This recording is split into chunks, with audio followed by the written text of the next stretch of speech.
नमस्कार। Class 10th Hindi की कक्षा में आपका स्वागत, अभिनंदन एवं आभार। जैसा कि आप अपने स्क्रीन पर देख पा रहे हैं, यहाँ शीर्षक अंकित किया गया है लघु कथा लेखन, जो कि सीबीएसई क्लास 10th के पाठ्यक्रम में शामिल किया गया एक नया विषय है। और ये विषय जो है ये वास्तव में बच्चों की कल्पनाओं को, उसकी रचनात्मकता को, उसकी सृजन क्षमता को, उसकी भाषा शैली को और ज्यादा प्रभावशाली बनाने का एक महत्वपूर्ण कारक भी है। इसीलिए पाठ्यक्रम में शामिल करने के पीछे यही उद्देश्य है कि जो बच्चा है वो वास्तव में किस नजरिए को लेकर के, किस सोच को विकसित करके आगे की ओर बढ़ रहा है, उसको महत्वपूर्ण जो शीर्षक दिया गया है या कुछ हिंट्स दिए गए हैं, संकेत बिंदु दिए गए हैं, उनको सोचने समझने की क्षमता उसकी कितनी है और उसके सोचने का जो स्तर है वो क्या है, इन सारी बातों को आपका परीक्षक जान सकता है। किसके माध्यम से?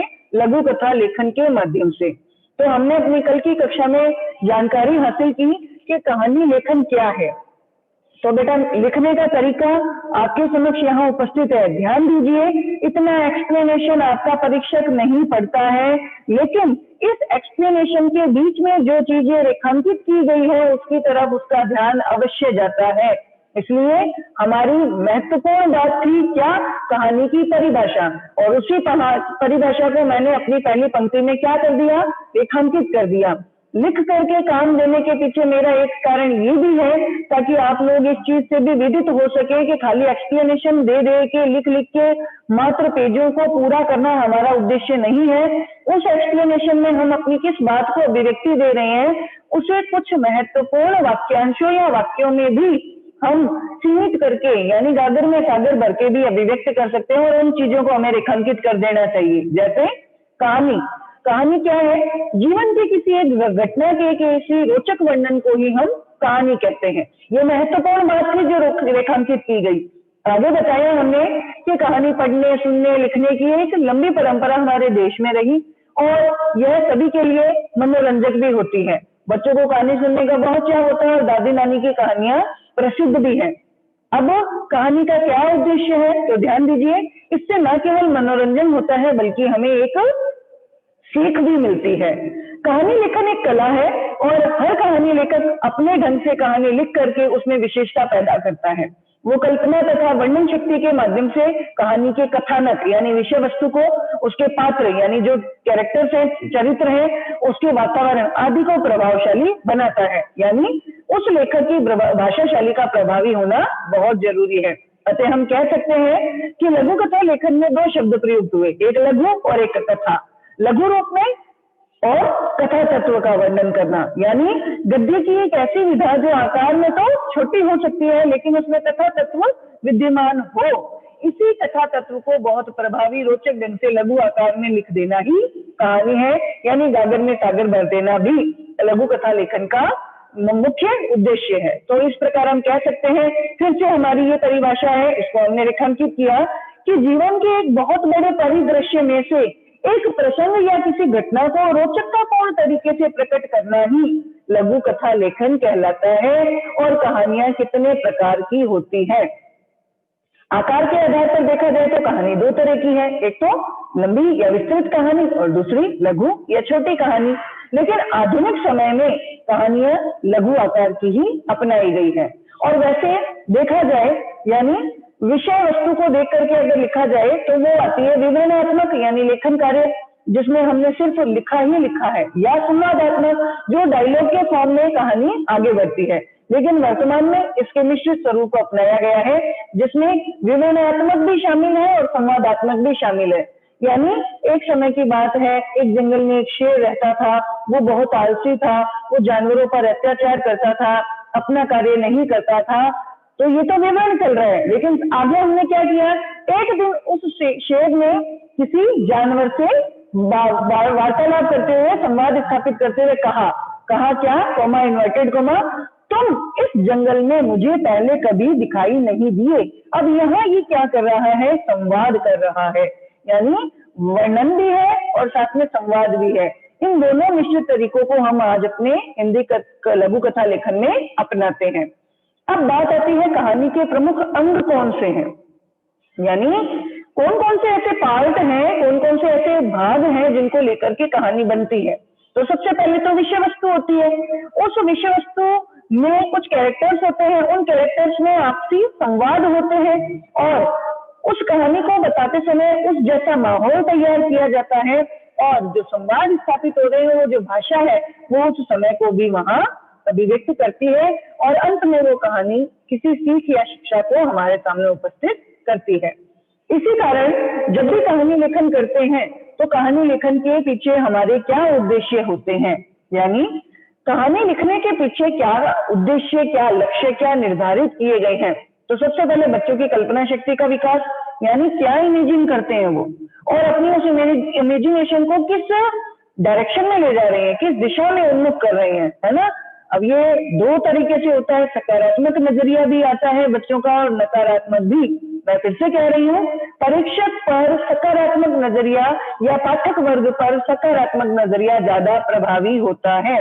नकारात्मकता की अगर उन्मुख होता हुआ नजरिया है तो वो आपके लिए निम्न स्तर का कल्पना शक्ति का परिचय देगा, ठीक है ना। दूसरी बात आती है, जब भी बच्चे लिखेंगे तो बच्चे की रचनात्मकता और नवीन सृजन करना, यानी जो कुछ भी लिखेगा वो पुरानी चीजों से हिंट लेकर के करेगा, तो अपने मन की बातों को लिखेगा, यानी जो भी लिखेगा उसमें क्या आएगा, मौलिकता आएगी, ठीक है। उसमें अच्छे मूल्यों का विकास होगा, अच्छे चरित्रों का विकास होगा, उसमें जागरूकता आएगी, नई विधाओं से वो परिचित होगा, नए सामाजिक धरातल से अपने आप को जोड़ेगा, अपने पुराने जीवन में उसने जो जो अनुभव प्राप्त किए हैं उन अनुभवों को भी उसमें साझा करेगा। शब्दों के माध्यम से चित्र उपस्थित करना, हमने अपनी हिंदी की पाठ्यक्रम की पुस्तकों में पढ़ा था कि कई कवि और कई लेखकों की ये शैली है, यानी लिखने का तरीका है कि वो ऐसा लिखते हैं कि हम जब पढ़ते हैं तो ऐसा लगता है मानो हम उसे पढ़ नहीं रहे बल्कि फील कर रहे हैं, अनुभव कर रहे हैं, यानी वो माहौल हमारे आसपास का लगभग वैसा ही दिखाई देने लग जाता है। इस तरीकों को कहते हैं रेखा चित्र, यानी बच्चों को खुद रेखा चित्र की समझ आ जाती है और आपके भीतर एक अच्छा लेखक है, एक अच्छा कवि है और आप उसे अपनी किस तरह की भाषा का प्रयोग करते हुए दूसरों के समक्ष उपस्थित करते हो, ये भी टैलेंट जो है, ये भी कला जो है वो कहानी लेखन के द्वारा मुखरित होती है। तो चलिए, कहानी लेखन करते समय हमें कौन कौन से महत्वपूर्ण बिंदुओं का ध्यान रखना है।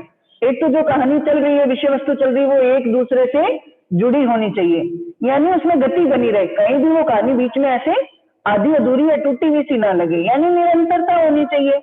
बाद में जो विषय वस्तु है, वो विषय वस्तु जो हमें पॉइंट दिए गए हैं, हिंट दिए गए हैं, उसके आधार पर ही लिखनी चाहिए। दिए गए विषय से पृथक होकर के हमें कहानी नहीं लिखनी चाहिए। प्रभावी संवाद हो, यानी जिस विषय वस्तु को हम आगे बढ़ा रहे हैं उसमें उचित चरित्र होंगे और वो चरित्र आपसी संवाद के द्वारा अपनी उस कहानी के क्रम को आगे की ओर बढ़ाएंगे। अब जब भी कहानी पढ़ेंगे या टाइटल देखेंगे तो जो पाठक वर्ग है उसके मन में जिज्ञासा आएगी, अरे यार ये कहानी क्या कहना चाहती है। जैसे मान लो शीर्षक दिया गया है नमक का दारोगा या शीर्षक दिया गया है हार की जीत। अब मतलब हार की जीत क्या होती है, हार तो हार होती है और जीत तो जीत होती है, यानी जिज्ञासा उत्पन्न करना। ये खाली शीर्षक के माध्यम से नहीं बल्कि कहानी के कथाक्रम के आधार पर भी पाठक में ये जिज्ञासा बनी रही कि यार आगे पढ़ते हैं, देखते हैं इसमें क्या होगा, और इस कारण से वो कहानी जो प्रेरित करती है और पाठक की जिज्ञासा को बनाए रखती है। और जब भी विद्यार्थी या जो रचनाकार है उस कहानी को लिखेगा तो वो साथ में अपनी कल्पनाओं को, अपनी रचना शक्ति को, अपनी सृजनात्मकता को, अपनी मौलिकता को इसके अंदर एक साकार रूप दे देगा। अब जब भी आपके क्वेश्चन पेपर में कहानी पूछी जाएगी, किन तरीकों से आएगी? बेटा आपने अपनी अंग्रेजी भाषा में भी जो प्रश्न पत्र पूछा जाता है उसमें भी देखा होगा, या तो कई सारे हिंट दिए होते हैं, यानी हमारा यहाँ पहला बिंदु है कहानी से संबंधित अधिक से अधिक मुद्दे देकर, ठीक है। वहां जो हिंट है वो अधिक संख्या में होंगे। कई बार क्या होता है, कुछ एक हिंट दिए जाते हैं, ज्यादा नहीं, तो कहानी से संबंधित कुछ मुद्दे देकर। मान लो आपको पहले दे दिया दो सच्चे मित्र, फिर से कोमा, आतंकियों से संबंधित आतंकियों की जानकारी संबंधित मुख्य फाइल, फिर कोमा आतंकियों का घर में प्रवेश, फिर कोमा भाइयों के द्वारा निडरता का परिचय, फिर कोमा कमरे में बंद आतंकवादी, फिर कोमा आतंकवादियों की गिरफ्तारी। यहाँ आपको खूब सारे मुद्दे दे दिए। अब इस आधार पर आप कहानी को अच्छे ढंग से आगे बढ़ा लेंगे। कई बार कहानी आपको दी जाएगी जिसमें कुछ एक मुद्दे दिए जाएंगे, जैसे कुछ एक मुद्दे में क्या दिया जाएगा, वहां पर आपको हिंट देते हुए जैसे का पूछ लिया जाएगा या बता दिया जाएगा कि बारिश का अभाव, एक भेड़िया और भेड़ों का झुंड। अब इस आधार पर भाई वहां बारिश का अभाव है, सूखा पड़ा हुआ है, कोई जंगल है उसमें भेड़िया रहता है और भेड़िए की हालत बारिश न होने की वजह से, सूखा पड़ने की वजह से बहुत खराब हो गई। एकाएक वहां पर कैसे भेड़ों का झुंड आया, भेड़िए के मन में ललक जगी, आशा जगी, हाँ तो भोजन मिल जाएगा। और उस भेड़ों के झुंड के साथ क्या हुआ, यहाँ पर आपको अपनी इमेजिनेशन को शामिल करते हुए एक सुंदर कहानी बना देनी है। ठीक है। कई बार क्या होता है, कहानी की शुरुआत की पंक्ति दे दी, एक गांव में किसान के 5 पुत्र थे। इस आधार पर इस कहानी को आगे की ओर बढ़ाते हुए कम से कम 100 से 120 शब्दों में कहानी लेखन कीजिए, या फिर कहानी की अंतिम पंक्तियां देकर, और अंतिम पंक्तियां भाग्य नहीं बल्कि कर्म फलते हैं, इस शीर्षक की औचित्यता को ध्यान में रखते हुए 100 से 120 शब्दों में कहानी लेखन कीजिए। ये 4 पॉइंट्स हो गए। इस आधार पर आपसे प्रश्न पत्र में प्रश्न किया जाएगा और हमें जब भी आंसर देना है तो क्या ध्यान रखना है, सबसे पहले जो संकेत दिए गए हैं उस आधार पर कहानी लिखें। कहानी में जो घटनाएं या प्रसंग है उसको भी अच्छे ढंग से आगे बढ़ाएं। पॉइंट टू पॉइंट आगे बढ़ना है, ऐसा नहीं है कि बीच का एक पॉइंट छोड़ दिया, थर्ड वाले पॉइंट पे पहुंच गए और थर्ड से फिर वापस सेकंड वाले टॉपिक पे आए, ये कहानी का क्रम बिगड़ जाएगा। अब कहानी का शुरुआत करने का तरीका भी क्या होना चाहिए, आकर्षक होना चाहिए। ठीक है, भाषा सरल और स्वाभाविक हो ताकि वो आसानी से समझ आए, लेकिन कभी कभी उस भाषा को थोड़ा सा प्रभावशाली भी बनाया जाना आवश्यक है। लेकिन कठिन शब्द काम में नहीं है और बड़े बड़े वाक्य ना लिखें। जो आपने टाइटल दिया है उस कहानी का टाइटल भी बहुत ज्यादा आकर्षक और प्रभावशाली होना चाहिए ताकि वो कहानी का पूरा निचोड़ या सारांश उस शीर्षक से ही अभिव्यक्त हो जाए। ये तो आपको पता है कि हमेशा जब भी कहानी लिखी जाती है वो भूतकाल में ही लिखी जाती है। ये महत्वपूर्ण बात है कि कहानी का जो अंत है वो सहज ढंग से होना चाहिए और कहानी एक अच्छी सीख, एक अच्छी नैतिक शिक्षा भी हमारे सामने दे रही हो, इस चीज का भी ध्यान रखना आवश्यक है। तो चलिए बढ़ते हैं कि किस ढंग से प्रश्न दिए जाएंगे और हमें कहानी के क्रम को कैसे आगे बढ़ाना है। देखिए, अभी मैंने आपको एक उदाहरण दिया, 2 भाई घर में अकेले, फाइल में आतंकियों की जानकारी, आतंकियों का घर में घुसना, फाइल ढूंढना, कमरे में बंद, आतंकी गिरफ्तार। अब कौन कमरे में बंद और किस तरह से गिरफ्तारी करवाई, इन संकेत चिन्हों के आधार पर 100 से 120 शब्दों में लघु कथा लेकर कीजिए। देखिए बेटा, कहानी लिखते समय अब हम अगर एक एक वर्ड को गिन करके अगर कहानी लिखेंगे ना तो बड़ी मुश्किल आ जाएगी। हम देखेंगे कि एक पंक्ति में हमारे कितने शब्द शामिल हुए हैं, उस आधार पर हम 120 यानी 120 शब्दों का एक अंदाजा लगा लेंगे। लेकिन कई बार ऐसा होता है कि कहानी के टॉपिक को विस्तार देते समय हमें और ज्यादा लिखने की आवश्यकता होती है, तो हद है कि 135-140 शब्द तक भी आप कहानी का विकास कर सकते हो, लेकिन उसे 200 शब्द तक पहुंचाना, 180 शब्द तक पहुंचाना अनुचित है। इसलिए अगर थोड़े बहुत विस्तार में हो जाए, इस कहानी को दे दिया जाए थोड़ा बहुत विस्तार, अगर 120 शब्द से थोड़ा ज्यादा, तो कोई दिक्कत वाली बात नहीं है। देखिए क्या कहते हैं, तो हमने इस कहानी को लिखा कि एक समय की बात है, 2 भाई अरुण तथा मिलन घर पर अकेले थे। उनके पिता पुलिस विभाग में थे। वहां आसपास के क्षेत्र में कुछ आतंकवादियों ने उत्पात मचा रखा था। एक दिन वे दोनों भाई घर पर अकेले थे। वे टीवी में आतंकियों के द्वारा मचाए गए दंगे, डकैती आदि की खबरों को देख रहे थे। तभी अचानक से जोर से धड़ाम गिरने की आवाज आई। अब जब आप इसको पढ़ोगे ना तो आप खुद इस चीज को फील करने लगोगे, हाँ वास्तव में ऐसा कुछ होता है और हमने भी इस चीज को कई बार अनुभव किया है। दोनों ने चारों तरफ देखा, कुछ भी नहीं दिखा, तो पुनः कमरे में टीवी के सामने आकर खड़े हो गए। तभी अचानक उनके पीछे से 2 नकाबधारी मनुष्य कमरे के भीतर प्रविष्ट हुए और दोनों भाई एक बार तो सहम गए, लेकिन भयभीत नहीं हुए। दोनों नकाबधारी आतंकी थे और वे उन बच्चों से किसी फाइल की मांग करने लगे। तो बड़े भाई अरुण ने हिम्मत जुटाकर जवाब दिया। अब यहाँ से संवाद स्थापित हो रहा है बेटा। हमने अभी पूर्व में पढ़ा था कि कहानी के अंदर वर्णनात्मक और संवादात्मक दोनों निश्चित स्वरूपों को हम अपनाते हैं। अरुण ने क्या जवाब दिया, चलिए मैं आपको फाइल जहाँ रखी है वो बता देता हूँ, लेकिन वहां मेरा हाथ नहीं पहुंचता, आपको स्वयं ही फाइल लेनी पड़ेगी। और दूसरे कमरे में ऊंची अलमारी के पास उसे ले गया। दोनों आतंकी अलमारी के ऊपर से फाइल ढूंढने लगे, तभी बिना देरी किए उसने बाहर आकर दरवाजा बंद कर दिया। तुरंत पुलिस को सूचना दी और आतंकवादियों को पकड़ा दिया। अतः हम कह सकते हैं कि सूझ और निडरता से व्यक्ति अवश्य अपने कार्य में सफल होता है। तो हमने यहाँ पर एक मॉरल भी दे दिया। इस मॉरल से यहाँ पर इस कहानी का जो आगे का जो संकेत बिंदु दिए गए हैं वो बिल्कुल सही साबित हो रहे हैं। अभी मैंने आपको दूसरा उदाहरण दिया जिसमें संकेत चिन्ह थोड़े कम हैं। क्या था, बारिश का अभाव, एक भेड़िया, चारागाह में भेड़ों का झुंड, सारा पानी पी जाना, भेड़ें वहां से भाग गई। अब यहाँ इस संकेत के आधार पर, बिंदुओं के आधार पर कहानी लेखन करो। तो हमने फिर से कहानी लिखी।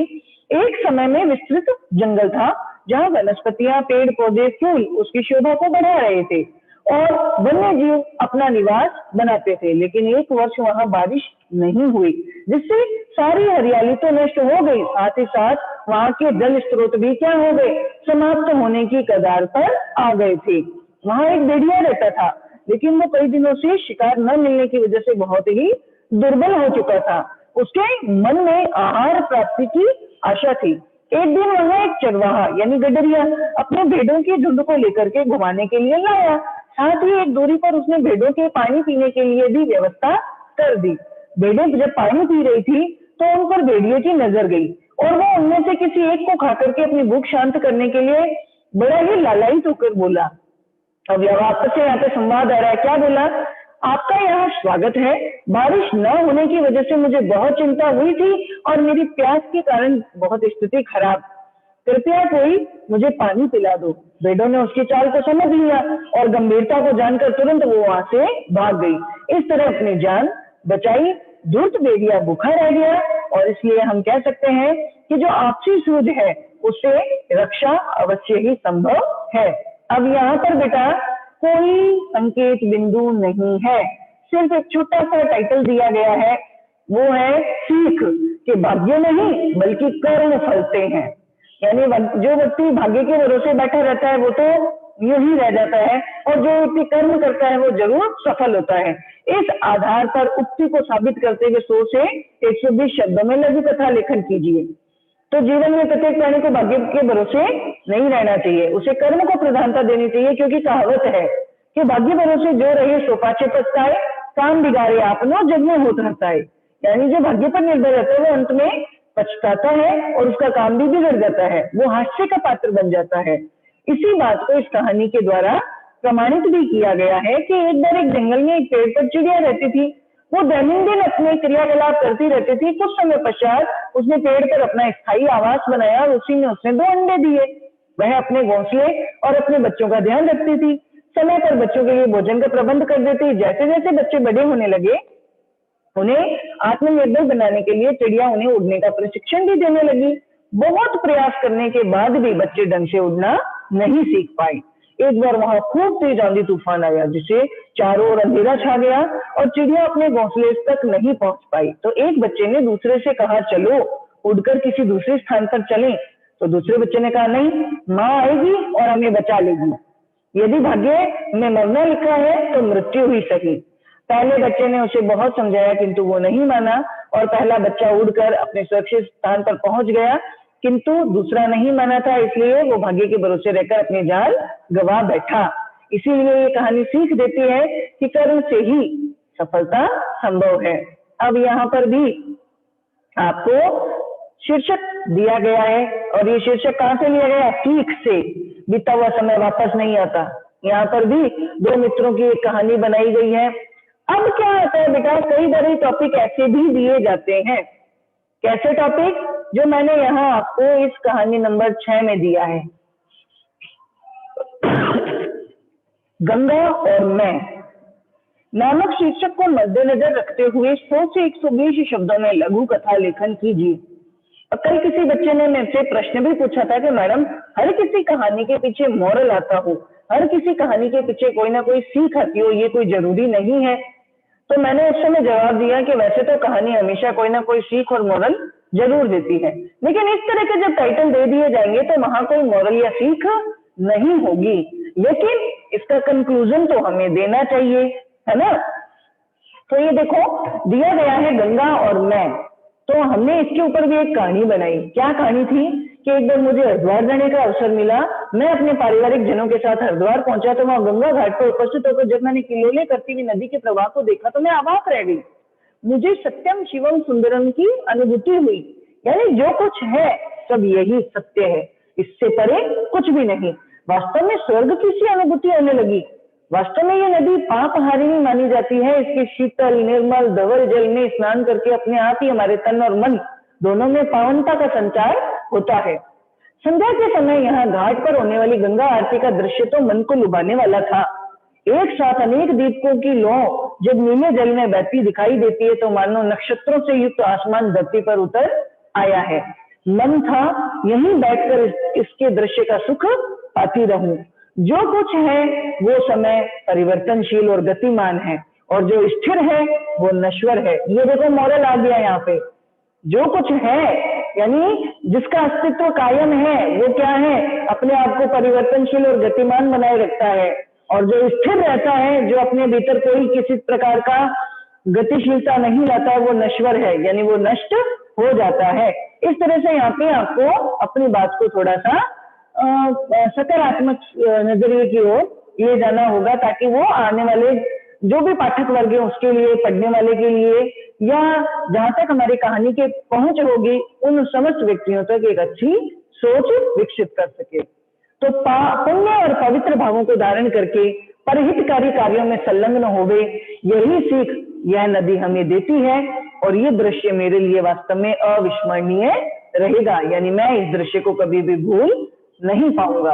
तो इस तरह मैंने कहानी लेखन के लिए कुछ 6 एग्जाम्पल आपके लिए तैयार किए हैं। और ये कहानी लेखन के एग्जाम्पल जो हैं बेटा, मैंने शीर्षक तैयार किए और इसके साथ साथ इस कहानी का भी विकास किया, ताकि आप लोगों को इससे थोड़ी हिंट मिल सके, आप लोगों को थोड़ी सहायता मिल सके कि वास्तव में हमें किस ढंग से कहानी का विकास करना है। वाक्य ज्यादा बड़े नहीं करने, शब्द भी बहुत आसान और सहज होने चाहिए, स्वाभाविक होने चाहिए। तो आज की कक्षा में इतना पर्याप्त है। कहानी लेखन से संबंधित कुछ कहानियों के उदाहरण आज हमने देखे, जिससे कहानी यानी लघु कथा लेखन का जो शीर्षक है वो हमारे समक्ष बिल्कुल ही स्पष्ट हो चुका है और इस पर हमें अभ्यास करना है। तो आज की कक्षा में इतना पर्याप्त है। धन्यवाद बेटा आप सभी का।